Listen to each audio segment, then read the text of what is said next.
Bible యొక్క చరిత్రను మనం చదువుకుంటూ ముందుకు వెళుతున్నప్పుడు మింగుడు పడని విషయాలు చాలా ఉన్నాయి. నిజానికి ఈ ఏడాది మనం డిస్కషన్ చేయబోయేది రేపటి నుండి అసలు బైబిల్లో ఏమున్నది అన్నది ఒక పిక్చర్ మనకు అర్థం అవ్వాలి. చాలామంది బైబిల్ చదువుతారు, కానీ ఆ చదువుతున్న బైబిల్ వాళ్ళకి అర్థం కాక చదవడం ఆపేస్తారు. ఆ బైబిల్ని అర్థం చేసుకోవడం ఎలా, అసలు బైబిల్ అంటే ఏంటి, దీని చరిత్ర ఏంటి, దీని నాగరికత ఏంటి, ఆ రాసిన వాళ్ళ పరిస్థితులు ఏంటి, వీటన్నిటి కూర్చున్న చాలా విస్తారమైన స్టడీ ఉంది. నిజానికి మాట్లాడుకోవడం మొదలు పెడితే బైబిల్కి 6 రోజుల సెమినార్ కాదండి, 365 రోజులు పెట్టినా సరిపోతుంది. లైఫ్ లాంగ్ కూర్చొని మన మనీ అంతా మనం ఖర్చు చేసినా నేర్చుకున్న తరగనంత జ్ఞానం బైబిల్ ఉంది. ఇది ఊరకే రమ్యంగా ఉంటుందని చెబుతున్న మాట కాదు, నిజంగానే మింగుడు పడిన విషయాలు ఉన్నాయి. ఆ బైబిల్ గురించి అర్థం చేసుకోవడంలో చాలామందికి ఆసక్తి ఉన్నా దాన్ని అర్థమయ్యేలా చెప్పేవాళ్ళు లేరు. ఎంటర్టైన్మెంట్ ప్రోగ్రామ్స్ ఎక్కువైపోయాయి, ఆశీర్వాద ప్రసంగాలు ఎక్కువైపోయాయి, రకరకాల కాలయాపన చేసి ఏదో ఒక 4 మాటలు గంట అలా నడిపిస్తే అలా లూజుగా మాట్లాడి చివరికి దేవుడు మిమ్మల్ని బలపరచును గాక ఆమెన్ అనేసి పంపించేసి వాళ్ళు ఎక్కువైపోయారు తప్ప అసలు బైబిల్ ఏంటి, దాన్ని ఎందుకు చదవాలి, అందులో ఏముంది, దీని సంగతి ఏంటి, నేనెందుకు చదవాలి, ఎందుకు అక్షర జ్ఞానంలో దేవుడు బైబిల్ని పెట్టాడని అర్థం చేసుకునే వాళ్ళు తక్కువ ఉన్నారు. అందుకే వీటి సంగతి ఏంటో, ఈ బైబిల్ యొక్క చరిత్ర ఏంటో మీరు వినగలిగి ఓపుకుంటే నేను చెప్పగలిగే ఓపిక తెచ్చుకుని మరీ మీకు చెప్తాను. చాలా లోతైన విషయాలు ఉన్నాయి. ఇంక ఈరోజు మొదటిగా మనం ఎలాగైతే ఉన్నామో, మీది ఏ ప్రాంతమో నాకు పూర్తిగా తెలియదు, మీ గోత్రాలు అలాంటి మనకు లేకపోయినా మీ గోత్రాలు ఏంటో నాకు తెలియదు, మీ వంశం ఏంటి, మీ ఊరేంటి, మీరు ఎక్కడి నుంచి వచ్చారు, మీ యొక్క స్థితిగతులు ఏంటి నాకు ఏమీ తెలియదు. ఇక్కడున్న చాలామంది సహోదరులకి ఒకరికొకరికి పరిచయం లేదు. ఇప్పటి వరకు మీరు ఎవరెవరో అమ్మా నాన్న మాట పెట్టినారో, ఎవరెవరు భార్య భర్తలు లోబడి ఉంటున్నారో, ఎవరెవరు స్నేహితులకి నమ్మకం కొట్టినారో మాకు ఏమీ తెలియదు.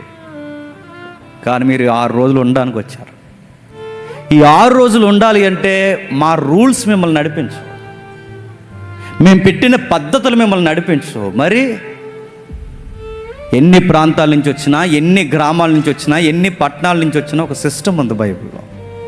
దాన్ని ఫాలో అయితే 6 రోజులు కాదు, 6 రోజుల్లో 60,000 మంది వచ్చిన ఒక సిస్టమేటిక్గా నడుస్తారు.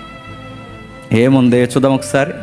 నిర్గమకాండం చూడండి, నిర్గమకాండం 40వ అధ్యాయం, నిర్గమకాండము 40వ అధ్యాయం, నిర్గమకాండము 40వ అధ్యాయం 36, 37 వచనాలు కలిపి చదువుకుందాం.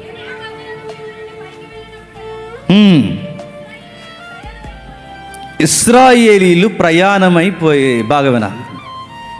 అసలు ఇశ్రాయేల్ చరిత్ర ఏంటి, అదో చాలా విచిత్రమైన చరిత్ర. ఇశ్రాయేల్ని ఎందుకు ఎంపిక చేసుకున్నాడో అదో నిగూఢమైన చరిత్ర. ఈ విషయం అంతా పక్కన పెడితే ఇశ్రాయేలుకు ఒక పద్ధతి ఉందట, వాళ్ళ ప్రయాణ పద్ధతి అన్నాడు. వాళ్ళకి ప్రయాణం ఏంటి అంటే, ఇంతకుముందు ఎక్కడ ఉండేవారు, ఐగుప్తి అనే ప్రాంతంలో ఉండేవారు. ఐగుప్తిలో ఎందుకు ఉండేవారు, యాకోబు అనే తండ్రి ద్వారా యోసేపు అనే సహోదరుడి దగ్గరికి వారు వెళ్ళినప్పుడు, ఆ ఎవరైతే నీతిమంతుడైన యోసేపు ఉన్నాడో ఆయన ఉన్నంతకాలం ఐగుప్తిలో వారి జీవితాలు బాగున్నాయి. ఆయన వెళ్ళిపోయిన తర్వాత వెలవెలబోయాయి. ఎరగని రాజులు వచ్చారు, విచిత్రమైన మనుషులు వాళ్ళని పరిపాలించారు. క్రూరమైన రాజ్యం వాళ్ళ మీద భయంకరమైన పరిపాలన జరిగించింది.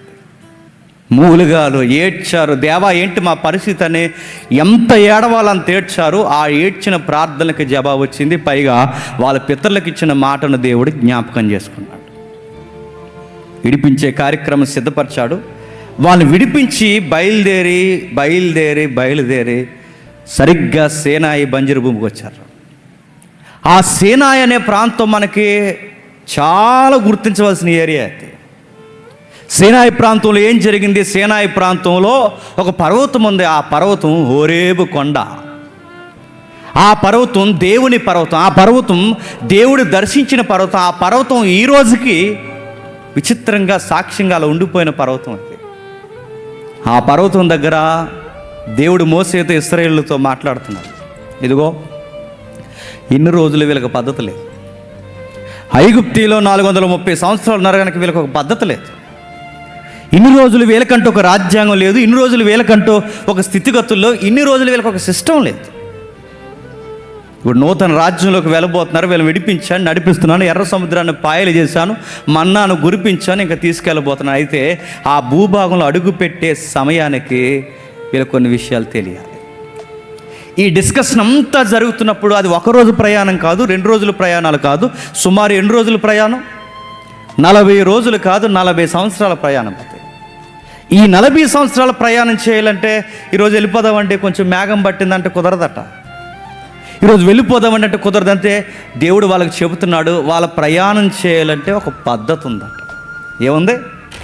వాళ్ళకు ఒక పద్ధతి ఉంది. అందుకే 37 అంటున్నాడు చూడండి, ఇదే వారి ప్రయాణ పద్ధతి, ఇదే వారి ప్రయాణ పద్ధతి, ఇదే వారి ప్రయాణం పద్ధతి. అంటే ప్రయాణానికి కూడా ఒక పద్ధతి ఉంది. ఎవరండి వీళ్ళంటే రకరకాల గోత్రాలకు సంబంధించిన వారు. ఒకే గోత్రానికి సంబంధించిన వారంటే కాదు, వారు 12 గోత్రాలు. వాళ్ళ స్వాస్థ్యాలు వేరు, వాళ్ళ పద్ధతులు వేరు, వాళ్ళ స్థితిగతులు వేరు, వాళ్ళ వంశాలు వేరు. కానీ ఎన్ని రకాలుగా ఉన్నా, ఎంతమంది మనుషులున్నా వాళ్ళందరి చెప్పండి ప్రయాణ పద్ధతి ఒక్కటే. మీ ఊరు ఏదైనా అవ్వచ్చు, మీ పల్లె ఏదైనా అవ్వచ్చు, మీ గ్రామాలు ఏవైనా అవ్వచ్చు, మీరు ఎలాంటి రకమైన మనుషులు అవ్వచ్చు, కానీ మనందరి ప్రయాణ పద్ధతి ఒకటే. ఇశ్రాయేలు ప్రయాణ పద్ధతి ఒక్కటే, వాళ్ళ పద్ధతి ఒక్కటిగా ఉన్నదంటే వాళ్ళు అలానే బయలుదేరిన ఆ పద్ధతి ఎవరిస్తున్నారు? దేవుడే వాళ్ళని గైడ్ చేస్తున్నారు, దేవుడే వాళ్ళని నడిపిస్తున్నాడు. చూడండి, వారు చూస్తుండగా మేఘము పైకి వెళ్ళినా, మేఘం కిందికి దిగినా వాళ్ళకు ఒక చూసిన ఉంటుందట. వాళ్ళకు ఒక పద్ధతి ఉంటుంది. అంటే వాళ్ళు ఎలా వెళ్ళాలి, మేఘం కదలకపోతే కదలకూడదు, మేఘం కదిలితే కదలాలి, వాళ్ళ స్థితిగతులు ఎలా ఉండాలో మేఘం చెప్తుందంటే వాళ్ళని గైడ్ చేసే GPS ప్రభు అయిన దేవుడే. గుర్తుపెట్టుకోండి, నడిపిస్తున్నాడు, వాళ్ళు నడిపిస్తున్నాడు, వాళ్ళ పద్ధతి అంతా నడిపిస్తుంది. అందుకే వాళ్ళకి ఎన్ని రకాల పద్ధతులున్నా ప్రభు చెప్పినట్టే నడవాలట.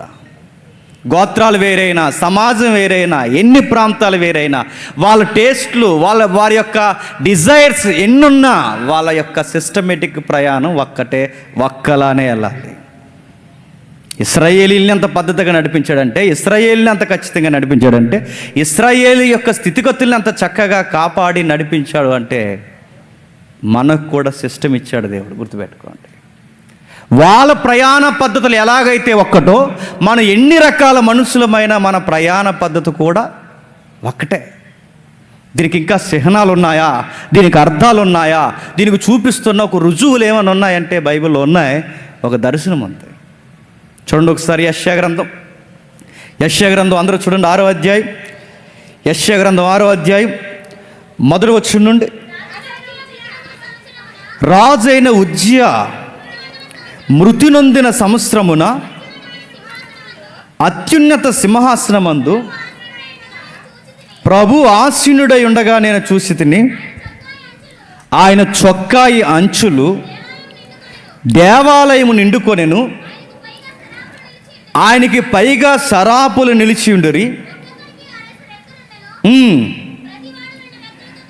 ప్రతివాడు 2 రెక్కలతో తన ముఖమును, 2 తన కాళ్ళను కప్పుకొనుచుండెను, 2 ఎగురుచుండెను. వారు సైన్యములకు అధిపతియగు యెహోవా పరిశుద్ధుడు, పరిశుద్ధుడు, పరిశుద్ధుడని, సర్వలోకమైన మహిమతో నిండి ఉన్నదని గొప్ప స్వరముతో గాన ప్రతిగానములు చేయిచుండిరి. ఆగుదాం. ఇశ్రాయేలు ప్రయాణ పద్ధతి చూపించిన దేవుడే చరిత్ర సగం నడిచిపోయిన తర్వాత ఆ చరిత్రలో కూడా మళ్ళీ ఒక దర్శనాన్ని రికార్డ్ చేస్తున్నాడు. ఏమని రికార్డ్ చేస్తున్నాడు, ఏమని చెబుతున్నాడు చూడండి. యెషయా గారు వెళ్ళడానికి ముందు, యెషయా గారు ప్రజల్ని దర్శించడానికి ముందు, యెషయా గారు ఆ ప్రజలను ఒక సమకాలీన పరిస్థితుల్లో ఉన్న వారిని ఒక పద్ధతిగా నడిపించడానికి ముందు, యెషయా గారు ప్రజలకు పద్ధతి నేర్పించడానికి ముందు దేవుడు ఏం చూపిస్తున్నాడట? పరలోకపు దర్శనం చూపిస్తున్నాడట. ఆ రోజు వాళ్ళు ఎలా నడవాలో ఇశ్రాయేలుకు చూపించిన పద్ధతి మేఘము, ఇశ్రాయేలు 12 గోత్రాల వారైనా లేదా ఆ 2 గోత్రాలు ఎవరైతే ఉన్నారో ఆ 2 గోత్రాల వారైనా యోధా బెన్యామీనైనా వీళ్ళందరూ 12 గోత్రాలు ఏ ఏ ప్రాంతాల్లో ఉత్తర భూభాగమైనా దక్షిణ భూభాగమైనా వాళ్ళు ఎక్కడెక్కడ బ్రతికినా వాళ్ళు కూడా ఇలానే ఉండాలి. యెషయా నువ్వు చెప్పాలి అంటే ముందు ఒక సిస్టమ్ నీకు తెలియాలి. ఎలా తెలియాలి? రాజు చనిపోయి ఇప్పుడు రాజు ఎవరు తెలియదు, నెక్స్ట్ కింగ్గా ఎవరెవరిస్తారో తెలియదు, నెక్స్ట్ లా అండ్ ఆర్డర్ తెలియదు, పరిస్థితులు ఏంటి తెలియదు, ఇప్పుడు సమాజం ఎలా తెలియదు. ఉన్న ఒక్క ఉజ్జియా చనిపోయాడు, తర్వాత మళ్ళీ ఇంకెవరు తెలియదు. ఎవరికి వారే సింహాసనాల కొరకు పోటీ పడుతున్నారు, ఎవరికి వారే మాది రాజ్యం అంటే మాదని రకరకాల వింత ప్రయత్నాలు చేస్తున్నారు. రెహబాము లాంటి వాడు తెర మీదకి వస్తే యరాబాము లాంటి వాడు భయంకరమైన నియంత్రణ సింహాసనం ఎక్కువ కూర్చోవడానికి సిద్ధమైపోయారు. అప్పటికే ఇలాంటి పరిపాలన మధ్య, ఆధారం లేని వారి మధ్య ఎలా నడిపించదు. రాజులు నడిపించడానికి లేరు, అన్ఫిట్. ఉజ్జియా కూడా చివరికి వచ్చేసరికి గర్వించి చెడిపోయాడు. ముందున్న రాజులు దావీదు సొలొమోను తప్ప అంత మెచ్చుకోదగ్గ రాజులు ఎక్కడో హిజ్కియా తప్ప, ఇక అంత కనబడేంత మెచ్చుకునే రాజులు ఎక్కడో, అంత మెచ్యూరిటీ రాజులు ఎవరు కనబడట్లేదు. వీళ్ళని ఎలా నడిపించాలని వాళ్ళ యొక్క స్థితిగతులను దేవుడు ఆలోచిస్తున్నప్పుడు, లేదా వాళ్ళు నడిపించాలని ప్రవక్తలు నీతిమంతులు వారి యొక్క పద్ధతిని గురించి ఆలోచిస్తున్నప్పుడు దేవుడు సరిగ్గా ఉజ్జియా చనిపోయే టయానికి దర్శనం చూపించాడట. ఏం చూపిస్తున్నాడు చూడండి. 6వ అధ్యాయం మొదటి వచనంలో పరలోకమందు ఒక క్రమం కనబడుతుందట. రాస్తున్నాడు చూసారా? దేవుడు సింహాసనం మీద కూర్చున్నాడు. సింహాసనం మీద కూర్చున్న ఆయన దగ్గర ఒక పాట పాడుతున్నారు. ఆ పాట పాడుతున్నప్పుడు సెరూపులు ఎలా అంటున్నారు, దోపాలు వేస్తున్నారని అడుగుతున్నాను. ఇవన్నీ యెషయాకి ఎందుకు చూపిస్తున్నాడండి? ఇవన్నీ ఎందుకు యెషయాకు చూపిస్తున్నాడంటే యెషయాకు ఒక విషయం తెలియాలి. ఇప్పుడు ఉజ్జియా కాదు, వీళ్ళెవరూ కాదు మిమ్మల్ని నడిపించాల్సింది, ఇక నడిపించాల్సినది నేను ఎలా నడిపిస్తానో, ఆ సిస్టమ్ ఎలా నడుస్తుందో తెలియాలి అంటే పరలోకమందు నా చిత్తం ఎలా నెరవేరుతుందో చూడు యెషయా. పరలోకమందు ఆయన చిత్తం ఎలా నెరవేరుతుంది? దూతలు కూర్చోమంటే కూర్చోవాలి, లెగమంటే లెగాలి, ఆయన చెప్పిన మాట వినాలి. ఆయన యొక్క చిత్తము పరలోకమందు కనుసైగతో జరుగుతుంది. ఆయన మాట శాస్త్రంగా తీసుకుని జరుగుతుంది. అందుకే యెషయాకు చూపిస్తున్నాడు, ఇదిగో భూలోకం ఎలా ఉందో పరలోకం ఎలా ఉందో, భూలోకం ఎలా ఉందో పరలోకం ఎలా ఉందో. ఎలా ఉంది? ఇదిగో పరలోకం ఎలా ఉందో చూడు. ఒక పద్ధతి ఉంది, ఆరాధన చేయాలన్నా నడవాలన్నా ఒక పద్ధతి ఉంది. ఆ పద్ధతి ఎలా ఉందో చూడు. పరలోకమందు నా చిత్తము మాత్రమే నెరవేరుతుంది. భూలోకమందు మీ చిత్తాలు నెరవేరుతాయి, పరలోకమందు నా చిత్తం నెరవేరుతుంది. ఏముంది ప్రభువా ఆ చిత్తంలో అంటే అక్కడ చెబుతున్నాడు చూడండి. ఆయన శరీపులకు పైగా నిలిచి ఉండెను, ఒక్కొక్కరికి 6 రెక్కలు దానిపైన మరో మాట ఉంది చూడండి. సింహాసనమందు ప్రభు ఆసీనుడై ఉండగా. చెప్పాలి, ఎన్ని రకాల మనుషులున్నా, ఎన్ని గోత్రికులున్నా, ఎన్ని పద్ధతులు ఎరిగిన వారు ఇక్కడికి వచ్చినా మనం ఒకే ఒక్క పద్ధతిలో ఎప్పుడు నడవగలమంటే ఫస్ట్ పాయింట్ యెషయాకు చూపిస్తున్నాడు. మెజారిటీగా సింహాసనం మీద ఆయన ఉండాలంట. ఎవరు ఉండాలి? సింహాసనం మీద ఆయన ఉండాలంటే దేవుడు మాత్రమే. అంటే మన గుంపులుగా కలిసినప్పుడు, సంఘాలుగా మనం కలిసినప్పుడు, 6 రోజులైనా 60 రోజులైనా మనం కలిసినప్పుడు దేవుడు మనల్ని ఒక పద్ధతిగా నడిపించాలి అంటే ఇక్కడ అన్నిటికన్నా అథారిటీ ఎవరికి ఇచ్చేయాలి చెప్పండి? దేవుడికి. సింహాసనం మీద దేవుడిని మాత్రమే కూర్చోబెట్టాలి. ఇక్కడ చాలామంది కేటగిరీస్ ఉన్నాయి.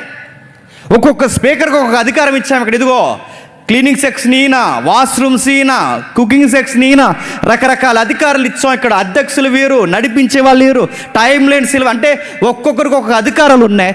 ఎంతమందికి ఎన్ని అధికారాలు ఉన్నా అన్నిటికన్నా గొప్ప అధికారం ఒకరికి ఉండాలి. ఎవరికి చెప్పండి? దేవుడికి. నేను జేమ్స్ని అందరూ నా మాట వినాలంటే సెమినార్ షెడ్ ఊడిపోతుంది.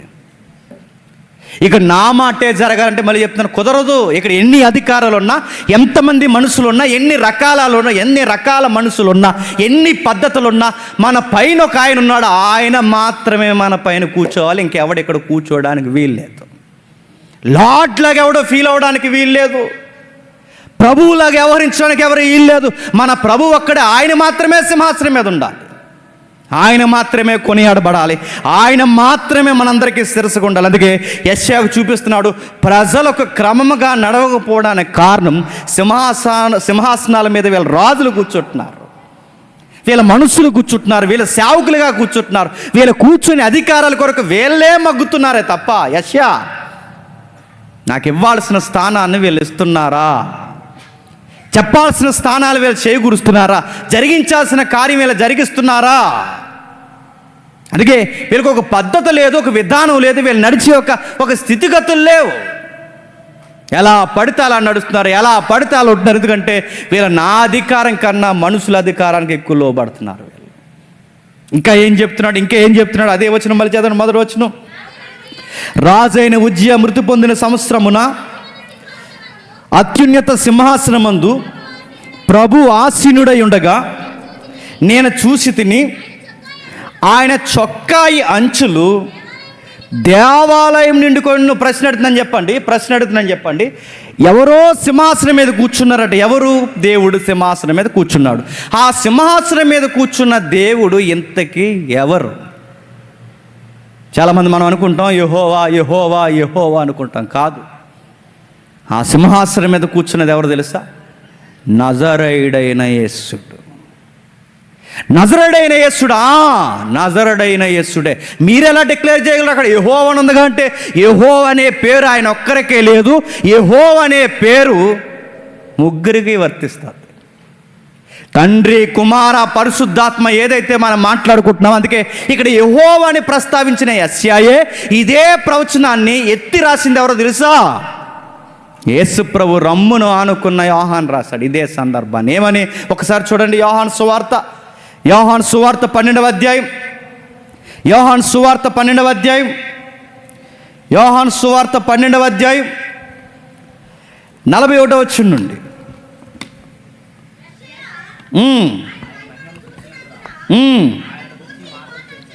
ఎవరు చూశారట? యెషయా ఆయన మహిమను చూచినందున ఆయనను గూర్చి ఈ మాటలు చెప్పిన యెషయా ఆయన మహిమను చూశాడు. మళ్ళీ అడుగుతున్నాను, యెషయా ఆయన మహిమను ఎక్కడ చూశాడు? ఉజ్జియా మరణించిన సంవత్సరమున దేవుడు సింహాసనం మీద కూర్చున్నప్పుడు ఆ సింహాసనం మీద చూసిన సందర్భాన్ని యెషయా చూశాడని యోహాను రాస్తున్నాడు. అంటే ఇప్పుడు యోహాను రాస్తున్న ఈ సందర్భం ఏదైతే ఉందో ఇక్కడ 12వ అధ్యాయంలో చదువుతున్న సందర్భము, యెషయా 6వ అధ్యాయంలో చదువుతున్న సందర్భం చెప్పండి ఒక్కటే అన్నమాట. యెషయా చూశాడు. ఎవరిని చూశాడు? ఇదిగో సింహాసనం మీద కూర్చున్న ఒక దేవుని చూశాడు. ఆయన మాత్రమే ప్రథమ స్థానం ఉంది. ఇందుకు ఆయన ఎవరు? ప్రభువు అయిన యేసుక్రీస్తు. ఇప్పుడు చెప్పండి, మనం అందరూ ఒక పద్ధతిగా నడవాలి అంటే ఇక్కడ ఒకే ఒక్కరు అథారిటీగా ఉండాలి. హెడ్ ఆఫ్ ది డిపార్ట్మెంట్గా ఎవరు? నజరేయుడైన యేసు మాత్రమే. ఆయన మాత్రమే నడవాలి. అందుకే చూడండి, సింహాసనం మీద కూర్చున్నది ఆయన. అక్కడ యెషయా కనబడింది ఆయన. అంటే యెషయా సేవ చేయాలన్నా, ప్రవక్తలు సేవ చేయాలన్నా అక్కడ సింహాసనం మీద సిస్టం నేర్పిస్తున్నది యేసుక్రీస్తే. యెషయా కనబడిన ఆ ప్రవచనాన్ని స్థిరపరుస్తున్నది యోహాను. ఇదిగో ఇదే ప్రవచనం. దేవుని మహిమను చూశాడు, యెహోవా మహిమను చూశాడు. ఎవరా యెహోవా? యేసుక్రీస్తు. అంటే ఆయన శిరస్సుగా ఉన్నాడు. ఆయన శిరస్సుగా ఉంటేనే, క్రీస్తు శిరస్సుగా ఉంటేనే మనం నడుస్తాం. ఎప్పుడు గుర్తుపెట్టుకోండి, ఆయన ఎంత మహిమపరచబడితే భూమి మీద అంత సమాధానం వస్తుంది. అందుకే క్రొత్త నిబంధనలో క్రిస్మస్ సందర్భాల్లో మనం వాడుతాం, సర్వోన్నతమైన స్థలముల్లో దేవునికి మహిమ, ఆయనకి ఇష్టలైన మనుషులకు భూమి మీద సమాధానం. మళ్ళీ చెప్తున్నాను, ఇన్ని రకాల మనుషులు మనం సమాధానంగా ఉండాలి అంటే, ఇన్ని రకాల మనుషులు మనం ఒక పద్ధతిగా ఉండాలి అంటే ఎవరు ఎప్పటికప్పుడు మహిమను పొందాలి చెప్పండి? సర్వోన్నతమైన స్థలముల్లో దేవునికి మహిమ వచ్చినప్పుడే ఈ గుంపులుగా ఉన్న భూమి మీద ఉన్న మనుషులకి సమాధానం దొరుకుతుంది. ఆయనకి మహిమను ఆపాదించకుండా, ఆయన మహిమను దొంగిలించి, ఆయనకి ఇవ్వాల్సిన ప్రథమ స్థానం ఇవ్వకుండా, ఆయనకి ఇవ్వాల్సిన మహిమను మనం ఇవ్వకుండా, ఆయన మహిమకే మనం అడ్డొచ్చి తిరుగుతున్నాం అనుకోండి, సెమినార్ ఎలా జరుగుతుందో చెప్పినా గార్డెన్ పార్టీలా జరుగుతుంది. అంతే, వచ్చామండి 4 రోజులు భోజనాలు పెట్టుకున్నామండి, తినేసామండి, వెళ్ళిపోయామన్నట్టు ఉంటుంది. అది కాదు, ఇదిగో ఇక్కడ ఒక పద్ధతి. అంటే హృదయాలు కదిలింపబడాలన్నా, మనుషుల జీవితాల్లో గొప్ప కార్యాలు జరగాలన్నా, వాటన్నిటి వెనకాల ఒక గొప్ప కార్యము జరగాలి అంటే దేవుడు మాత్రమే శిరస్సుగా ఉండాలి, దేవుడు మాత్రమే మహిమను పొందాలి, దేవుడు మాత్రమే అధికారం ఉండాలి. అందుకే ఆయనకి పెద్దపీట వేయాలి. ఇంకేం చెప్తుందో చూడండి. అదే అధ్యాయం యెషయా గ్రంథం అదే అధ్యాయం 2వ వచనం చూడండి. ఆయనకు పైగా శరాపులు నిలిచి ఉండెను, ఒక్కొక్కరికి 6 రెక్కలుండెను, ప్రతి వాడు 2 రెక్కలతో.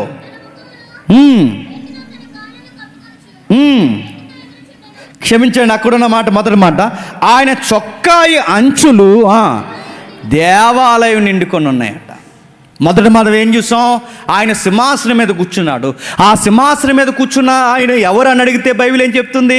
ప్రభువు అయిన యేసుక్రీస్తు. ఇప్పుడు ఆయన చొక్కాయి అంచులు ఎక్కడ దిగాయట? దేవాలయం మీద దిగాయట. అడుగుతున్నాను, దేవుడికి చొక్కా ఉంటుందా? మిమ్మల్ని అడుగుతున్నాను, దేవుడికి చొక్కా ఉంటుందా? దేవుడికి చొక్కావు ప్యాంట్లు ఉంటాయా? నైట్ టైం లింగి కట్టుకుంటాడు ఆయన? దేవుడికి చొక్కా ఏంటి? దేవుడికి ప్యాంట్ ఏంటి అని అడుగుతున్నాను. దేవుడికి చొక్కాలు ఏంటి? దేవుడికి బట్టలు ఏంటి? అసలు దేవుడికి బట్టలు వేసుకుంటే ఆయనకి బట్టలు కుట్టేవాడు ఎవడు? ఆ టైలర్ ఎవడు? అంటే దీని గురించి ఏం రాస్తానంటే ఆయనకి చొక్కాలు ఉంటాయని కాదంటే ఒక పొయిటిక్గా మాట్లాడుతున్నాను, లేదా ఒక రూపకలంకారంగా మాట్లాడుతున్నా. ఆయన చొక్కా అంటే ఆయన చొక్కా అంటే చొక్కా కాదు. అక్కడ ఏదో విషయాన్ని నొక్కి రాస్తున్నాడు. ఏం రాస్తున్నాడు? ఇక్కడ మింగుడు పడిన విషయం ఏంటి? ఇందాక సింహాసనం మీద కూర్చున్నది ఎవరా అని ఆ బైబిల్ని అడిగితే ఆయన ఎవరో కాదు, ప్రభు అయిన యేసుక్రీస్తు వారు చెప్పిన ఈ బైబిలే. ఇందుకు ఆయన చొక్కా ఏంటి, ఆయన వస్త్రం ఏంటని అడిగితే మళ్ళీ ఇదే బైబిల్ మనకు చెప్తుంది. ఏమని? కీర్తన గ్రంథం చూడండి. కీర్తన గ్రంథం 104వ అధ్యాయం, కీర్తన గ్రంథం 104వ అధ్యాయం 2వ వచనం చూడండి. వస్త్రము వలె వెలుగును. ఏంటట? వస్త్రము వలె వెలుగు, వస్త్రము వలె వెలుగు. సింహాసనం మీద కూర్చున్నది యేసుక్రీస్తు అయితే ఆయన ధరించుకున్న వస్త్రం ఏంటట? వెలుగు. దేవాలయం బాగా వినాలి. దేవాలయం ఆయన వెలుగుతో నింపబడాలంటే ఆయన మహిమతో నింపబడాలి. అప్పుడేనండి పద్ధతిగా ఉంటారు.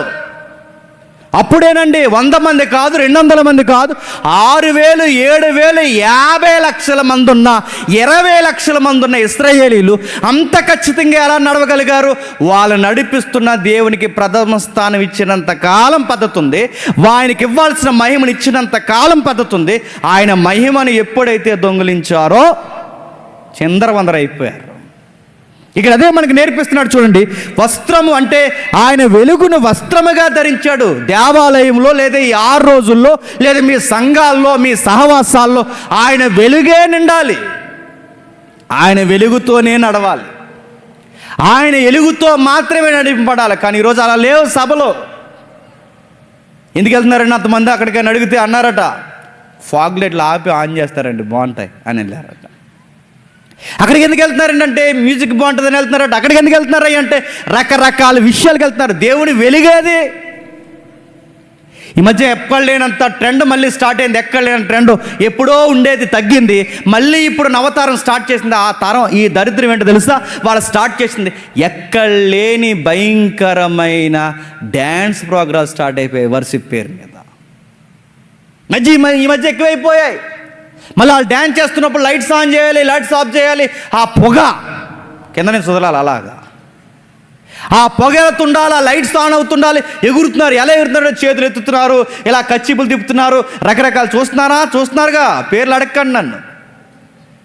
రకరకాలు తిరుగుతున్నారు. ఎవరంటే ఒక్కడి చేతుల్లో బైబిల్ లేదు, ఒక్కడికి పద్ధతి లేదు, ఒక్కరికి సరి అయిన డ్రెస్ కోడ్ లేదు, ఒక్కరికి సరి అయిన విధి విధానాలు లేవు. మరి ఏం చేస్తారంటే ఈ చెత్త డైరెక్ట్ వర్షిప్ చేయడానికి ఎగురుతున్నారు. ఎగరడం ఏంటి అంటే ఒక పద్ధతి లేదంటే వీళ్ళు అనుకుంటున్నారు దేవుని వెలుగంటే ఇదే అని. డ్యాన్స్ లేయడం దేవుడి వెలుగేంటి? దేవుడిచ్చిన పద్ధతి చెప్తున్నాడు చూడండి. ఇదిగో ఆయనతో నింపబడాలి, ఆయన వెలుగు ఉండాలి. నడుతున్నాను. దేవుని వెలుగున్న సంఘాలు ఉన్నాయా? అయ్యగారి వెలుగే ఎక్కువైపోయింది. ఆయన ఉంటే ఉంటారు, ఆయన లేకపోతే సంఘాన్ని ఎగ్గొట్టి తిరుగుతారు. ఆయన ఉంటే ఉంటారు, లేకపోతే ఆయన లేకపోతే ఒక పద్ధతి ఉండదు. అంటే నడుగుతాను, సేవకుడు వెలుగు ఎక్కువైపోయింది, సేవకుడు అంగం ఎక్కువైపోయింది. అలా ఎవరు ఉన్నారు? కొంతమంది పేర్లు అడగండి. ఆ సేవకుడిని నడిచి వెళ్తుంటే ఆమె మట్టి తీసుకుని నెత్తి మీద చల్లుకుంటున్నారు. దేవుడు వెలుగు లేదు. ఆ సేవకుడు కూర్చుంటే కంగారు నడుతున్నాను. సేవకుడే ఆయన, మనిషి ఆయన వయసుకి ఇవ్వాల్సిన గౌరవమి, ఆయన సేవకుడికి ఇవ్వాల్సిన గౌరవమి, కానీ అతి చేయకు. దేవుని మహిమను మళ్ళీ చెప్తున్నాను, దేవుని మహిమను ఉండాలి, నలుగురితో ఉండాలి, నలుగురు కూర్చున్న కూర్చోవాలి. నడుతున్నాను. సేవకుడైతే ఆయన చెప్పులు తీసి నెత్తి మీద పెట్టుకుంటారా? సేవకుడైతే నేను చాలా కాలం క్రితం చెప్పాను, మళ్ళీ ఒకసారి మీరు చెప్తాను వినండి. సేవకుడు అన్నవాడు నా బైబిల్ నేను తెచ్చుకోవాలి. తగునమ్మా అని ధైర్యపోతారు నా బైబిల్ మోయడం, కానీ నేను కదా పోల్చుకుని చెప్తున్నాను. నేను చేయలేదా అని అడుగుతున్నాను. నేనండి నాకు చేయలేదా, నాకు ఓపిక లేదా, నాకు వాటర్ బాటిల్ మోసేది ఒకరు, నా బ్యాగ్ మోసేది ఒకరు, నా బైబిల్ మోసేది ఒకరు. నడుతున్నాను. ఏ వెలుగిస్తున్నావు సంఘానికి? సెలబ్రిటీ పోజు కొడుతున్నావా? సెలబ్రిటీ పోజులు కొట్టుకుంటూ తిరుగుతున్నావా? నువ్వు సేవకుడివేనా? నీకు బాడీ గార్డ్స్ దేనికి? నడుతున్నాను. అంతమంది నీ మీదకి వచ్చి పడిపోయి అంత బాడీ గార్డ్వా? మిమ్మల్ని అడుగుతున్నాను. చాలామంది ఇది ఒక ట్రెండ్ అలవాటు అయిపోయింది. బాడీ గార్డులు ఎందుకు పెట్టుకుంటారో చెప్పనా? జనాలు పడిపోతారని కాదు, జనాలు చూద్దారని. ఇంకో మేము ఒకటి ఉన్నాం, మమ్మల్ని చూడండి అని. బాడీ గార్డులు దేనికి? నడుము అడిపోయిందా? నేను అడుగుతున్నాను, దేనికి ఒక పద్ధతి లేదు, ఒక విధి విధానాలు లేవని అడుగుతున్నాను. మన వెలుగు ఎక్కువైపోతుంది సంఘంలో, మన అడావుడు ఎక్కువైపోతుంది సంఘంలో, మన సెలబ్రిటీ పోజు ఎక్కువైపోతుంది సంఘంలో. అది తప్పది. మీరు దేవుణ్ణి కాదు, ఒకవేళ మీరు మమ్మల్ని అలాగే చూస్తే, ఇక్కడ ఉన్న సేవకుల్ని మీరు అలాగే చూస్తే, మీరు ఆరాధిస్తున్నది, మీరు వెలుగుతో నింపబడినది, మీరు దేవుని యొక్క వెనకాల నడుస్తున్నది, మీరు దేవుడి వెనకాల కాదు, మీరు దేవుడి కాదు ఆరాధిస్తున్నది. మీరు ఆరాధిస్తున్నది ఎవరినో తెలుసా? మమ్మల్ని. ఎవరిని నెత్తిమే పెట్టుకుని తిరుగుతున్నా తెలుసా? మమ్మల్ని. మీరు మమ్మల్ని ఆరాధిస్తే అడుగుతున్నాను, మీరు నరకానికి పోతారు, మేము నరకానికి పోతాం.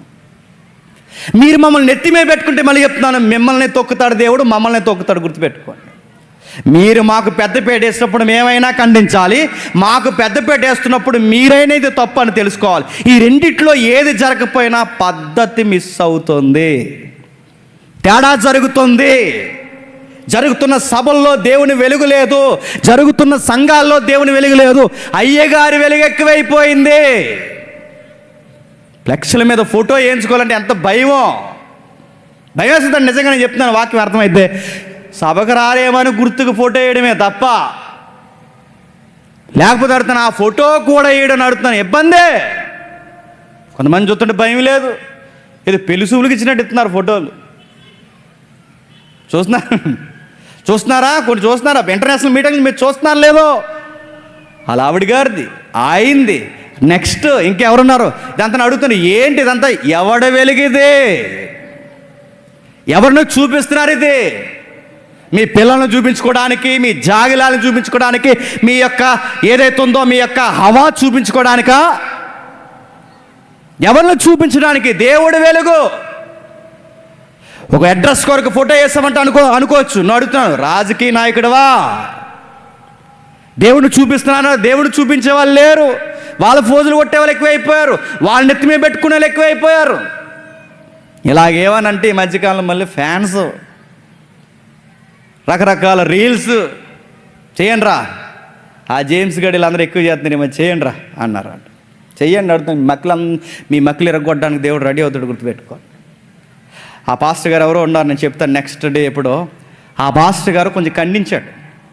ఇది పద్ధతి కాదు, ఇలా ఉండకూడదు, దేవుని వాక్యానికి మాత్రమే ప్రథమ స్థానం ఇవ్వాలి, దేవునికి మాత్రమే వెలుగునివ్వాలి, సంఘంలో ఉండాల్సిన పద్ధతి ఉండాలని ఖండిస్తే పచ్చి బూతులు తిడుతున్నారు ఆ పాస్టర్ గారు.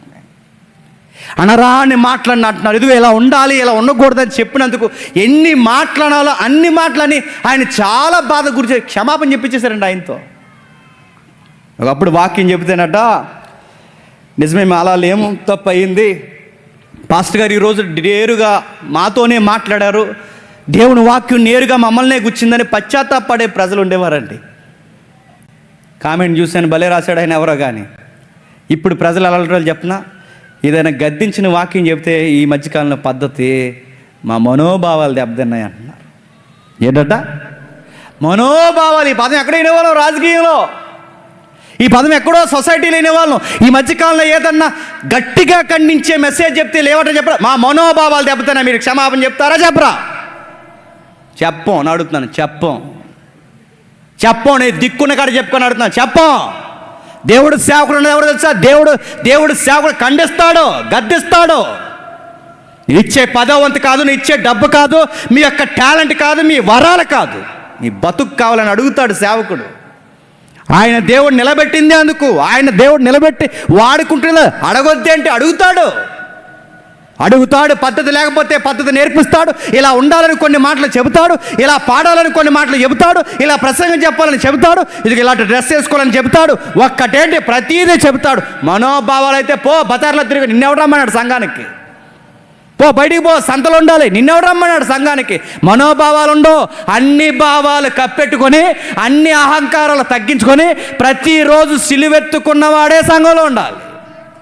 దేవుని వెలుగులో మాత్రమే నడవాలి. ఎవరికి కావాలి నీ మనోభావాలు? రాజ్యాంగంలో రాశారని మనోభావాలు ఎవరికి కావాలి? నీ మనోభావాలు అడుగుతున్నాను నేను. దేవుడు చెప్తున్నాడు చూడండి, యెషయాకు రాస్తున్నాడు, ఇదిగో ఆయన చొక్కా అంచులో. ఏంటి ఆయన చొక్కా? ఆయన వెలుగే ఉండాలి. దేవుడే సింహాసనం మీద ఉండాలి, ఆయన వెలుగు మాత్రమే ప్రకాశించాలి. మరో మాట చెప్తున్నాడు చూడండి,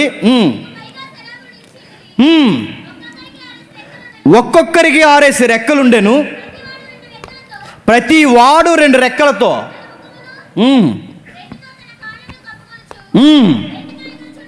రెండిటితో ఎగురుచుండెను. వాడు సైన్యములకు అధిపతి యెహోవా పరిశుద్ధుడు పరిశుద్ధుడు పరిశుద్ధుడని గొప్ప స్వరముతో గాన ప్రతిగానములు చేయుచుండెను. వారి కంఠస్వరము వలన గడప కమ్ముల పునాదులు కదులుచు మందిరము ధూపము చేత నిండగా. ఏం కదులుతున్నాయట? గడప కమ్ముల పునాదులు కదిలిపోతున్నాయట. ఎందుకు గడప కమ్ముల పునాదులు కదిలిపోతున్నాయి? ఓ పాట పాడుతున్నారు. ఏం పాట అది? ఆ పాటకు ట్యూన్ ఒకటే, ఆ పాటకు లైన్ ఒకటే, పరిశుద్ధుడు పరిశుద్ధుడు పరిశుద్ధుడు. ఇప్పుడు చెప్పండి, సంఘంలో ఉన్న అనేక హృదయాలు కదిలిపోవాలంటే పాట ఎవరి కోసం ఉండాలి చెప్పాలి. వస్తున్నాడు వీరుడు సూర్యుడు అని ఉండకూడదు, పాట గుర్తుపెట్టుకోండి. పాట ఎవరి కోసం ఉండాలి చెప్పండి? ఎవరిని పొగడాలి చెప్పండి? ఎవరిని ఆరాధించాలి చెప్పండి? ఎవరికి పెద్ద పెట్టేయాలి చెప్పండి? దేవుడికి. ఎవరి పరిశుద్ధతను కొనియాడాలి చెప్పండి? దేవుణ్ణి. మాటలో పాటలో ప్రతి అడుగడుగులో ఎవరు కనబడాలి చెప్పండి? దేవుడు. ఆయనకి మాత్రమే. అది ఏ పాట అయినా, అది ఎలాంటి పాట, అది సోలో సాంగ్ అయినా డ్యూట్ అయినా, ఏ యాంగిల్లో నువ్వు రాసినా అందులో హైలైట్ అవ్వాల్సింది ఎవరు చెప్పు? దేవుడు. పరిశుద్ధుడు పరిశుద్ధుడు అంటే దేవుడు ఎంత కనబడితే అంత ఉద్యమం, దేవుడు ఎంత కనబడితే అంత ప్రతిగానాలు జరిగితే మనుషుల్లో అంత కదలిక. పరలోకపు పునాదులే కదిలిపోయాయి. పరలోకపు పునాదులు, గడప కమ్ముల పునాదులే కదిలిపోయి. అంటే మన పాటకు హృదయాలు కదులుతా లేదు, మన పాటలకు ఎవరికి ఉద్యమం రావట్లేదు, మన పాటలకి డ్యాన్సులు వచ్చేస్తున్నాయి ఏటో మరి. మన పాటకి ఎవరు అరే దేవుని యొక్క ఔన్నత్యం మీద అని రోమాలు నిక్కబడిసే పాటలు లేవు. దేవుని యొక్క ఆశ్చర్యకార్యాలు ఇవని ఆశ్చర్యంగా కళ్ళు పెద్ద వచ్చే చూసే పాటలు లేవు.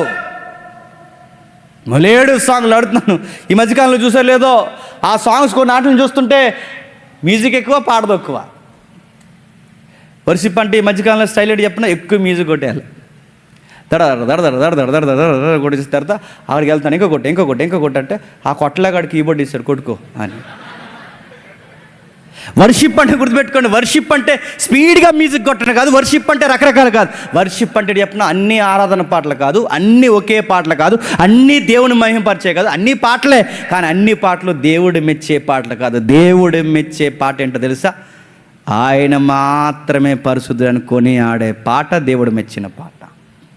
ఆయన మాత్రమే ఇష్టపడే పాట దేవుడు మెచ్చే పాట. అందుకే ఆ లైన్స్ ఏముందంటే పరిశుద్ధుడు పరిశుద్ధుడు పరిశుద్ధుడు పరిశుద్ధుడు. అందుకే ఆ పాట అంత మహిమను తీసుకురావడానికి, ఆ పరలోకంలో అంత ఉద్యమం జరగడానికి ఆయనకి మాత్రమే మహిమ వస్తుంది. మీ సిస్టమ్ అర్థమవుతుందా? సింహాసనం మీద కూర్చున్నాడు, చొక్కా అంచులు దిగాయి, పాటలు జరుగుతున్నాయి. ఇదంతా ఎవరి చుట్టూ తిరుగుతుంది చెప్పండి? దేవుని చుట్టే తిరుగుతుంది మొత్తం. ఇంకేమన్నదట? ధూపం వచ్చిందట. ఏమొచ్చింది? ధూపము.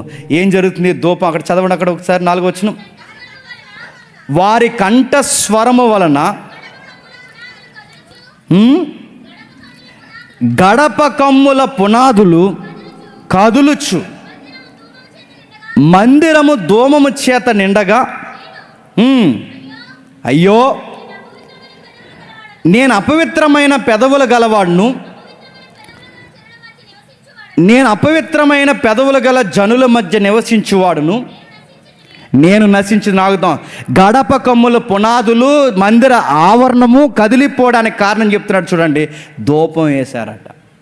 నేను అడుగుతున్నాను, మన దేవుడికి ధూపాలు ఉంటాయా?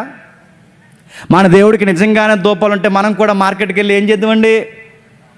సాంబ్రాణి బోలాలు కొనుక్కుందు. సాయంత్రానికి మనం కూడా ఏం చేద్దాం? సెమినార్ సాయంత్రం అయిపోతున్నప్పుడు ఏం చేస్తాం చెప్పండి? అందరికీ ధూపం వేసి పంపిస్తాం, ఇది వెళ్ళరండి, అందులో వేయండి, వెళ్ళండి అంటాం. ధూపాలు ఉన్నాయి మన దేవుడికి నడుతున్నాం, ధూపాలు లేవు, చొక్కాలు లేవు. ఆయనకి చొక్కా ఏంటి, ఆయనకు ధూపం ఏంటి అంటే ఏదో రాస్తున్నాడు. కొన్ని విషయాలు ప్రకటన గ్రంథంలో కానీ యెషయాలో కానీ చరిత్ర గ్రంథాల్లో ఎందుకు ఇలా రాశాడంటే కొన్ని అర్థం కాని విషయాలు ఉన్నాయి, వాటిని అర్థమయ్యేలా తెలియచేయడానికి అర్థమయ్యే పరిస్థితిని చూపిస్తూ రాశారంతే. అంటే ఒక అర్థం కాని విషయం దాన్ని పోలికగా రాస్తున్నాడు. అక్కడ ఒక ధూపాలు వేస్తున్నట్టుంది. ఏంటా ధూపం బైబిల్ చెప్తుంది. ఒకసారి చూడండి, ప్రకటన గ్రంథం 5వ అధ్యాయం, ప్రకటన గ్రంథం 5వ అధ్యాయం 8వ వచనం. ఆయన దానిని తీసుకున్నప్పుడు ధూప ద్రవ్యములతో నిండిన ఆ 24 పెద్దలను ఆ గొర్రె పిల్ల యొద్ద సాగిలపడిరి. ఈ ధూపాలు ఏంటట? పరిశుద్ధుల ప్రార్థన. ఇప్పుడు చెప్పండి, యెషయా చూస్తున్న ఆ ధూపం ఏంటట?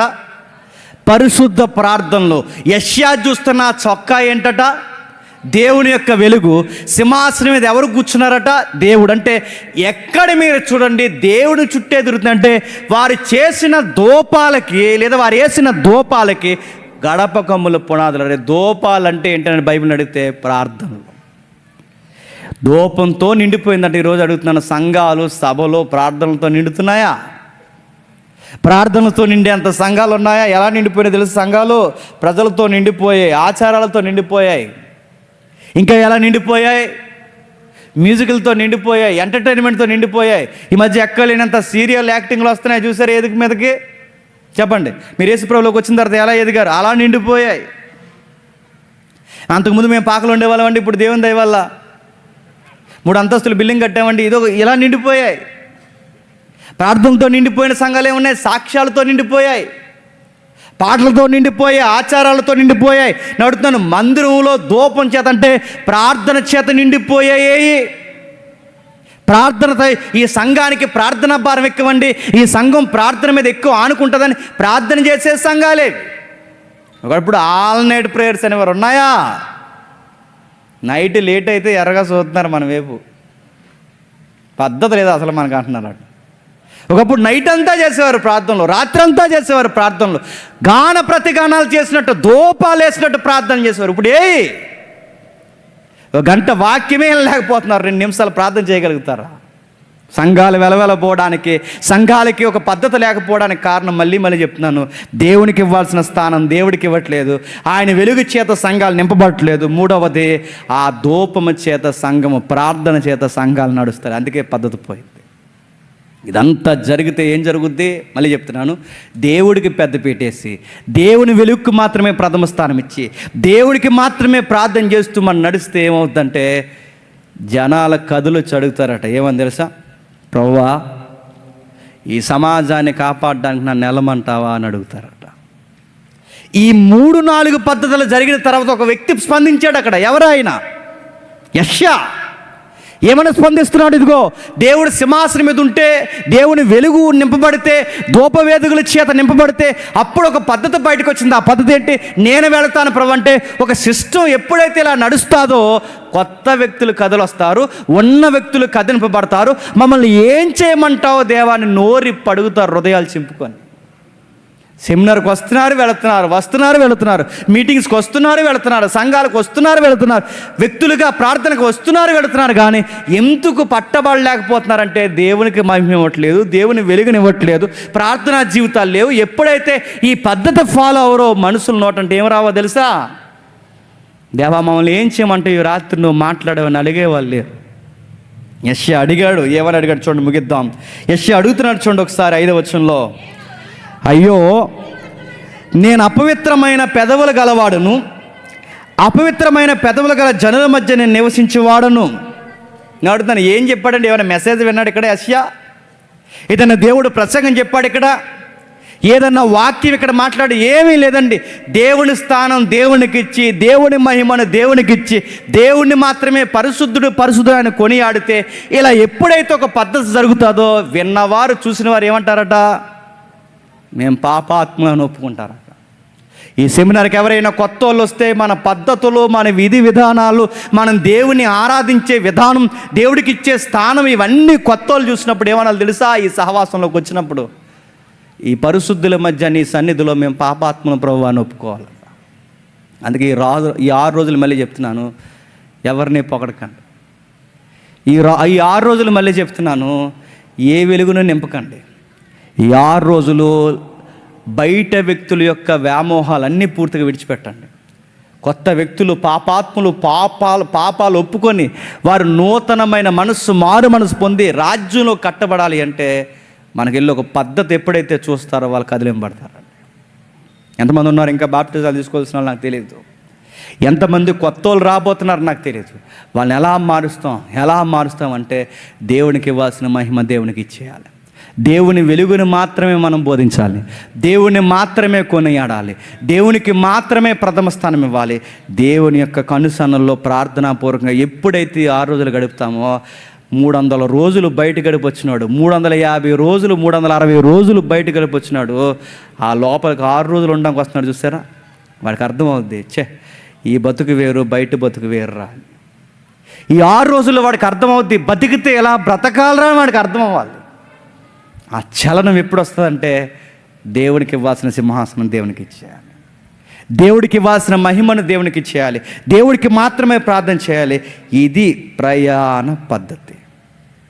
ఇశ్రాయేలు దేవునికి ఇవ్వాల్సిన మహిమను ఇచ్చారు కనుకే వాళ్ళు ఒక సిస్టమేటిక్గా నడిచారు. ఇప్పుడు నేను అడుగుతున్నాను, మనం ఇలాగే నడిస్తే, ఇదే పద్ధతిని మనం ఫాలో అయితే, 6 రోజులు దేవుణ్ణి మాత్రమే మనం ముందు పెట్టుకుని నడిస్తే, మనం అందరం దేవుణ్ణి మాత్రమే మహిమపరిస్తే, వచ్చిన కొత్త వాళ్ళు అడుగుతారట, నన్ను ఏం చేయమంటారు చెప్పండి అని.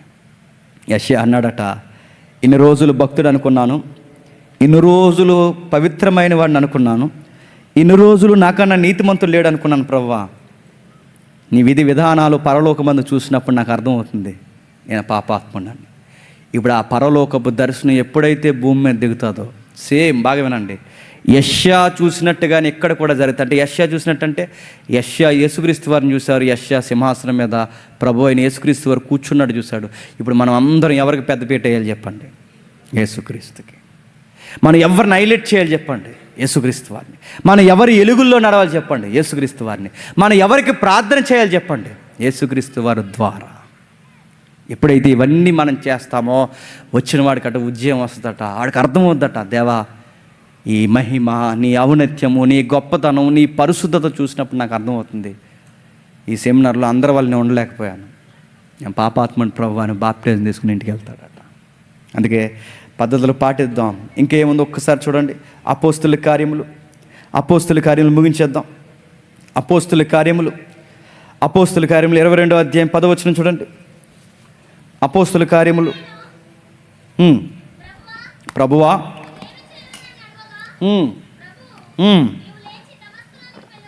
నువ్వు లేచి దమస్కులోనికి వెళ్ళుము. ఏంటట? ఏం చెప్తున్నాడంటే, జరుగుతున్న సందర్భం మనకు తెలుసు. పౌలు గారికి, అంటే అపోస్తలుడైన పౌలు గారికి ప్రభు అయిన యేసుక్రీస్తు వారు దర్శించాడు. ప్రభు అయిన యేసుక్రీస్తు వారు ఎప్పుడైతే కనబడ్డాడో, కనబడిన వెంటనే ఒక మెసేజ్ ఉందా? ఏమన్నంత ఆ పాపాలను ఒప్పుకునేంత వర్తమానం ఏమన్నా ప్రభు అయిన యేసుక్రీస్తు వారు చెప్పాడు? ఏం చెప్పలేదు. మహిమలో కనబడ్డాడు. కనబడిన వెంటనే ఆ చూసిన సౌలు అంటున్నాడు, ఏమని? ప్రభువా చెప్పు, నన్ను ఏం చేయమంటావు చెప్పు. యెషయా కనబడిన వెంటనే యెషయా అన్నాడు, చెప్పు ప్రభువా, నన్ను ఏం చేయమంటావు అని. పౌలు కనబడిన వెంటనే, సౌలు కనబడిన వెంటనే అంటున్నాడు, పౌలుగా అంటున్నాడు, ఏమని? ప్రభువా చెప్పు, నన్ను ఏం చేయమంటావు. దేవుడిని ఎంత కనపరిస్తే జనాలు ఏమంటారు తెలుసా? చెప్పు ప్రభువా, మమ్మల్ని ఏం మార్చుకోమంటావు చెప్పు ప్రభువా, మేము మార్చుకుంటాం. మమ్మల్ని ఎలా నడవమంటావు చెప్పురవ్వా, మేము నడుస్తాం. మేము ఏమేమి ఒప్పుకోవాలి చెప్పురవ్వా, మేము ఒప్పుకుంటాం. అంటే దేవుడిని ఎంత హైలైట్ చేస్తే, దేవుడికి ఎంత పెద్ద పెట్టేస్తే, వాక్యానికి దేవుడికి ఎంత హైప్ మనం ఇస్తే జనాలు అంత ఒప్పుకుని ఏమంటారు తెలుసా? చెప్పురవ్వా, మమ్మల్ని మేము మార్చుకుంటాం. దేవుడిని ఎత్తనంత కాలం, దేవుడిని మహిమపరచినంత కాలం, దేవుడిని చూపించినంత కాలం జనాల్లో ఏం రాదో తెలుసా? మార్పు రాదు. సెమినార్ బాగా జరిగింది, సెమినార్ ఎలా జరిగిందంటే, సెమినార్ బాగా జరగడం అంటే ఏంటి? మనుషులు మారడమే బాగా జరగడం. సెమినార్ ఇలా జరిగిందని చెప్పుకోవడంలో వింతైన సంగతి ఏముంది? అరేంజ్మెంట్లు కాదు, ఫుడ్ మెనూ కాదు, ఇదంతా కాదు. సెమినార్ బాగా జరిగిందనడానికి కారణం ఒకటే, ఆ వాక్యము ద్వారా దేవుడిని మేము చూసాం. ఈ వాక్యము ద్వారా దేవుడిని 6 రోజులు మేము అర్థం చేసుకున్నాం. మాకు అర్థమైంది ఆయన ఎదుట మేము పాపాత్మ అపవిత్రమైన పెదవులు గలవాళ్ళం. ఆ రోజే మేము ఒప్పుకున్నాం, దేవుని దగ్గర కడుక్కుని మేము వచ్చామని చెప్పుకోవాలి. అందుకే ఇశ్రాయేలుకి ఎన్ని ప్రయాణాలు ఉన్నా వాళ్ళ ప్రయాణ పద్ధతి ఒక్కటే. ఈరోజు మీరు ఎన్ని ఊర్ల నుంచి వచ్చినా, ఎన్ని రకాల మంది మనుషులు ఉన్నా చెప్పండి, మన ప్రయాణ పద్ధతి ఒక్కటే. వారు 6 లక్షల మంది ఉన్నా వాళ్ళ ప్రయాణ పద్ధతి ఒకటే. మీరు 6 రోజులున్నా చెప్పండి, ప్రయాణ పద్ధతి ఒకటే. ఆ పద్ధతి ఒకటే, నజరేయుడైన యేసుని ముందట్టుకుని నడవడమే, ఆయన మాత్రమే మహిమపరచడమే. అందుకే తమ్మును తాము ఎలా తగ్గించుకోవాలి 6 రోజులు యేసుని చూడండి. యేసు ప్రభువారు ఎలా హెచ్చింపబడాలో ఆయన వాక్యాలు చూడండి. ఆయన వెలుగులు ఎలా నడవాలో చూడండి. ప్రార్థనాపూర్వకంగా నడవండి. ప్రభు అయిన యేసుక్రీస్తు వారు ముందు పెట్టుకుంటే 6 రోజులు అనేకమైన సత్యాలు ఉన్నాయి, మనం అందించవలసినవి, నేర్చుకోవాల్సినవి.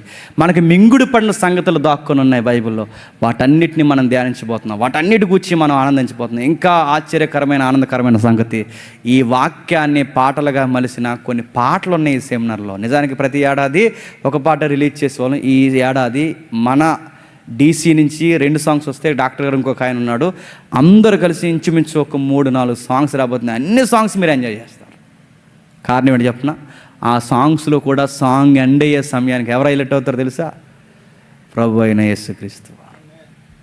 అందుకే పాటల్లోనే ఆయన ఉండాలి, ప్రసంగాల్లోనూ ఆయన ఉండాలి, సహవాసాల్లోనూ ఆయన ఉండాలి, ప్రార్థనలోనూ ఆయన ఉండాలి.